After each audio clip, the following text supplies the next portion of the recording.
Hello students, पिछले lecture में हम लोगों ने इंट्रिंसिक सेमीकंडक्टर या नैज़ अर्धचालक के बारे में पढ़ा। अब इस लेक्चर में हम लोग एक्सट्रिंसिक सेमीकंडक्टर या अपद्रव्य अर्धचालक के बारे में पढ़ेंगे। पिछले लेक्चर में मैंने आपको बताया था कि नैज़ अर्धचालक या इंट्रिंसिक सेमीकंडक्टर में टेम्परेचर की वजह से कंडक्शन बैंड में फ्री इलेक्ट्रॉन्स आ जाते हैं और वैलेंस बैंड में फ्री होल्स होते हैं, और इन फ्री इलेक्ट्रॉन्स और फ्री होल्स की वजह से कंडक्शन होता है। पर इन फ्री इलेक्ट्रॉन्स और फ्री होल्स का नंबर बहुत कम होता है, और कंडक्शन बढ़ाने के लिए हम लोग सेमीकंडक्टर में कुछ इम्प्योरिटी मिलाते हैं, और वो इम्प्योरिटी थर्ड ग्रुप की क्योंकि सेमीकंडक्टर्स जो है वो फोर्थ ग्रुप एलिमेंट्स हैं, तो इम्प्योरिटी जो है वो थर्ड ग्रुप की हो सकती है या फिफ्थ ग्रुप की हो सकती है। सो आज हम लोग इंट्रिंसिक सेमीकंडक्टर या अपद्रव्य अर्धचालक के बारे में करेंगे।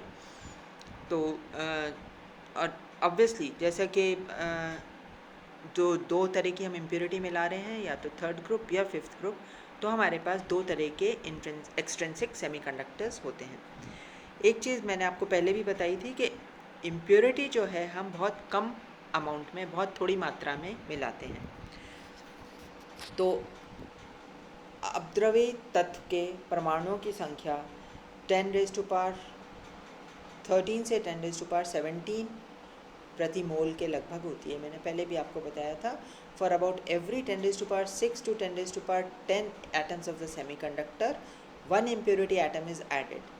So there are about 10⁻13 to 10⁻17 impurity atoms per mole. तो इस थोड़ी मात्रा में हम जब इम्प्योरिटी मिला रहे हैं तो हमारे पास एक्सट्रिंसिक सेमीकंडक्टर आ रहा है। तो एक्सट्रिंसिक सेमीकंडक्टर दो तरह के होते हैं, N type and P type, N अर्धचालक और पी अर्धचालक। अब यदि हम अर्धचालक में पंचम वर्ग यानी फिफ्थ ग्रुप का एलिमेंट ऐड कर रहे हैं, जैसे फास्फोरस, आर्सेनिक, एंटीमनी, तो हमारे पास एन टाइप का सेमीकंडक्टर बनता है। तो फिफ्थ ग्रुप का इम्प्योरिटी एटम मिलाने से क्या हुआ, उसके आउटरमोस्ट ऑर्बिट में 5 इलेक्ट्रॉन हैं। तो क्योंकि हम इम्प्योरिटी बहुत कम मात्रा में मिला रहे हैं, तो लैटिस स्ट्रक्चर में अगर हम देखें तो किसी किसी जगह पे हमें इम्प्योरिटी एटम दिखेगा। जैसे फिगर में हमें यहाँ आर्सेनिक का इम्प्योरिटी एटम यहाँ दिख रहा है। तो इसके चार तरफ तो जर्मेनियम ने 4 इलेक्ट्रॉन से बॉन्डिंग कर ली, और आर्सेनिक का जो फिफ्थ इलेक्ट्रॉन है वो फ्री रह गया। तो ये मुक्त इलेक्ट्रॉन जो है चालन में मदद करेगा। ये इलेक्ट्रॉन फ्री है और ये इजीली मूव कर सकता है। तो हम लोग जब भी कोई इलेक्ट्रिक फील्ड अप्लाई करेंगे तो ये फ्री इलेक्ट्रॉन इलेक्ट्रिक फील्ड के अकॉर्डिंग मूव करने लगेगा और हमें करंट मिलेगा। तो अगर हम ये देखें तो इसमें संयोजकता बैंड और चालन बैंड में जो वर्जित ऊर्जा अंतराल है, एन टाइप के अर्धचालक में दाता स्तर जो है चालन बैंड के थोड़ा सा नीचे हमें मिलेगा। अब पी टाइप के अर्धचालक के लिए जब हम तृतीय वर्ग का तत्व जैसे बोरॉन, इंडियम या गैलियम मिलाते हैं तो हमें पी टाइप का सेमीकंडक्टर मिलता है। तो जैसे इस केस में यहाँ पे हम देख रहे हैं कोई कोई एलिमेंट, जैसे यहाँ बोरॉन आ गया जर्मेनियम में, तो 3 इलेक्ट्रॉन्स ने तो बॉन्ड बना लिया और चौथा इलेक्ट्रॉन की जगह खाली बच गई, तो ये एक होल यहाँ पे रह जाएगा। अब ये होल भी फ्री है मूव करने के लिए। जब हम इलेक्ट्रिक फील्ड अप्लाई करेंगे तो उसके अकॉर्डिंग ये मूव करेगा और हमें कंडक्शन देगा। तो यहाँ पे संयोजकता बैंड और चालन बैंड के बीच में जो वर्जित ऊर्जा बैंड है, उसके संयोजकता बैंड के जस्ट ऊपर ग्राही ऊर्जा स्तर हो जाएगा। तो इस तरह से हम कह सकते हैं कि वर्जित ऊर्जा बैंड का जो डिफरेंस है वो भी कम हो रहा है। Next we come to the charge density in N and P semiconductors.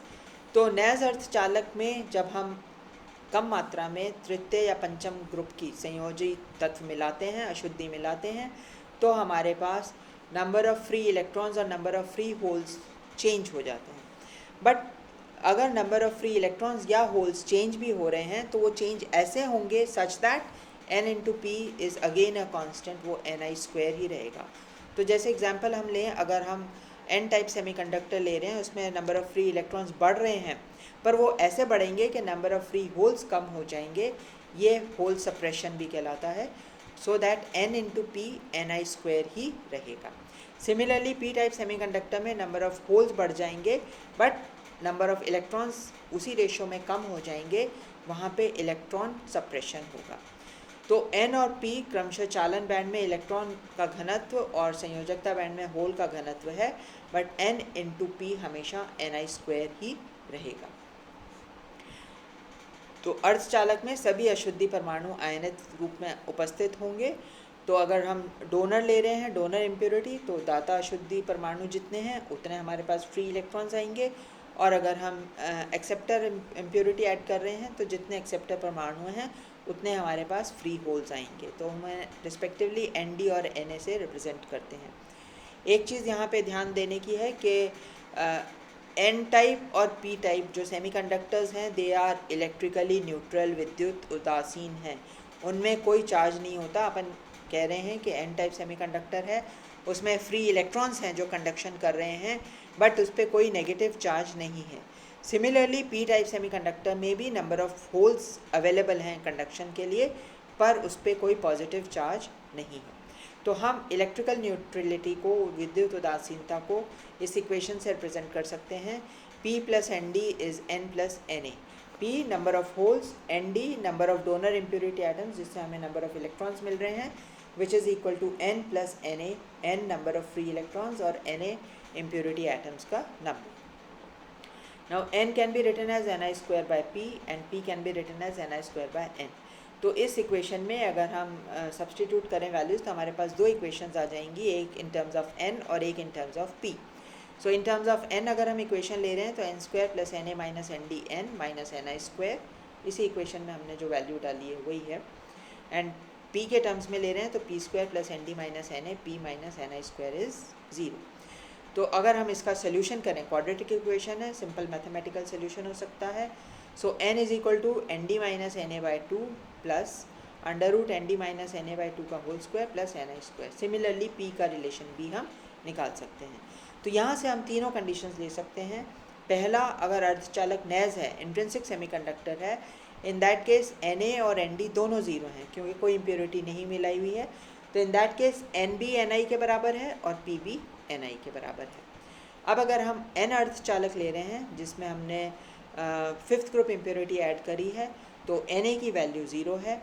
N क्योंकि हम N टाइप ले रहे हैं तो N का सबस्क्रिप्ट लगा के Nn हो जाएगा Nd/2 + Nd/2 √1 + 4 Ni² / Nd², और Pn हो जाएगा -Nd/2 + Nd/2 √1 + 4 Ni² / Nd²। ये हमें मालूम है Nd is much greater than Ni, because Ni है नैज अर्धचालक में इलेक्ट्रॉन की संख्या जो कम थी, उसी को बढ़ाने के लिए हमने फिफ्थ ग्रुप इम्प्योरिटी ऐड करी है। सो Nd is much greater than Ni। तो Nn अगर हम यहाँ पे सब्सटीट्यूट करें तो अप्रॉक्सीमेटली Nd के बराबर आ जाएगा, और Pn अप्रॉक्सीमेटली Ni² / Nd के बराबर होगा। तो N अर्धचालक में मुक्त इलेक्ट्रॉन की संख्या दाता इलेक्ट्रॉन की संख्या के लगभग समान होती है और होल्स की संख्या बहुत कम होती है, कितनी? Ni² / Nd। Similarly for P type semiconductor, P अर्धचालक के लिए Nd 0 है। So in that case similarly जैसे पहले इक्वेशन करी है, Pp is approximately equal to Na और Np is approximately equal to Ni² / Na। तो P अर्धचालक में Na का मान Ni से बहुत ज़्यादा होने के कारण होल्स की संख्या ग्राही होल्स की संख्या के लगभग बराबर होगी और मुक्त इलेक्ट्रॉन की संख्या होल्स की संख्या के अपेक्षाकृत बहुत कम होगी। तो यहाँ पे इलेक्ट्रॉन सप्रेशन हो रहा है, इलेक्ट्रॉन्स का नंबर कम होगा। सो N टाइप सेमीकंडक्टर में मेनली कंडक्शन होता है इलेक्ट्रॉन्स की वजह से, वो मुख्य आवेशवाहक हैं, मेजॉरिटी कैरियर्स, और थोड़ा सा कंडक्शन होगा होल्स की वजह से, वो माइनॉरिटी कैरियर्स। P अर्धचालक में मेनली कंडक्शन होगा होल्स की वजह से, तो होल मुख्य आवेशवाहक, मेजॉरिटी कैरियर्स, और इलेक्ट्रॉन्स माइनॉरिटी कैरियर्स होंगे।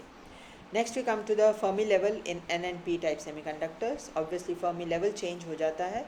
नैज अर्धचालक के लिए फर्मी लेवल जो है कंडक्शन बैंड और वैलेंस बैंड के बिल्कुल बीच में होता है, पर N और P टाइप सेमीकंडक्टर्स में वो शिफ्ट हो जाता है।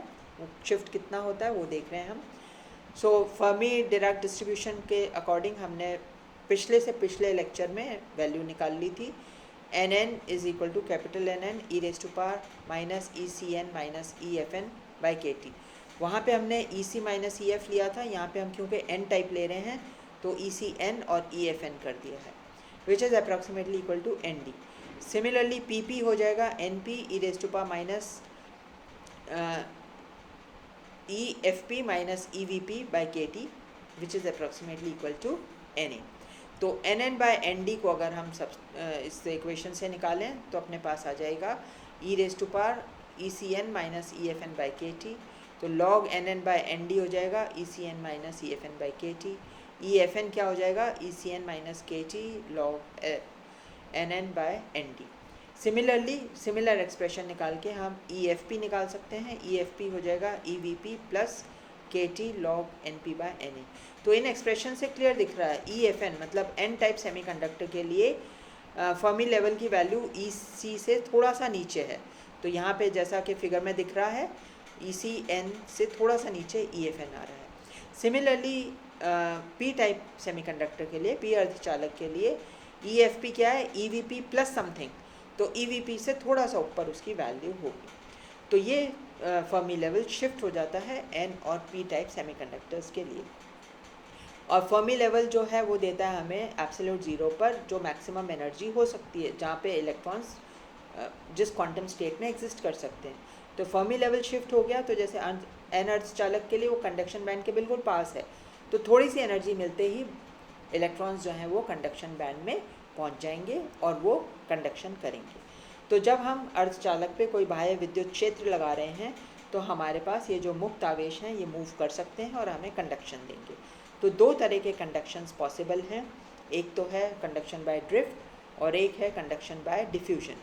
कंडक्शन बाय ड्रिफ्ट या अपवाह धारा मतलब डायरेक्टली हमने जब इलेक्ट्रिक फील्ड लगाया है तो वो उनका मोशन होगा। इलेक्ट्रॉन्स मूव कर रहे हैं बट वो रैंडम डायरेक्शन में है तो रिजल्टेंट करंट कुछ भी नहीं मिलता। पर जब हम इलेक्ट्रिक फील्ड लगा देंगे तो ये एक स्ट्रीमलाइन मोशन में मूव करेंगे और हमें एक रिजल्टेंट करंट मिलेगा।